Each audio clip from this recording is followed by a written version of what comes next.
have a few JPEG images here, and if I simply drag and drop them onto the media pool, then it's creating one single file, and that contains the images. And if I drag and drop them onto the timeline, the same thing. One single clip is created. So how to have individual files instead of one single clip? Let's just delete these, press the delete key on the keyboard, come to this one, the first icon, which is media, and that one has these three dots. Go to frame display mode, currently set to sequence, set it to individual. Okay, and now if you go back to the edit tab and bring your pictures, notice the timeline behaves in the same manner, so it's creating one single clip, but if you drag and drop it onto the media pool, then it is creating individual clips. And now from here, if we click on one of those, Ctrl A to select all of them, now you can drag and drop them onto the timeline and you have individual clips on the timeline. And if you zoom out, you can see all of those 500 clips.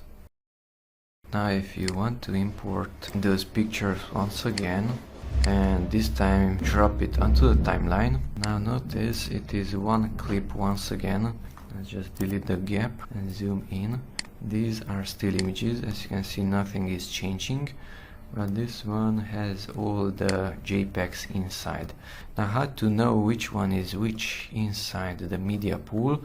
You can take a look at the still images. They have a photo in the lower left corner, that one and that one, and this one, which is a sequence, does not have it. And the same thing applies to these. The still images have those pictures in the lower left corner, and the sequence does not have nothing in the left but something else on the right side.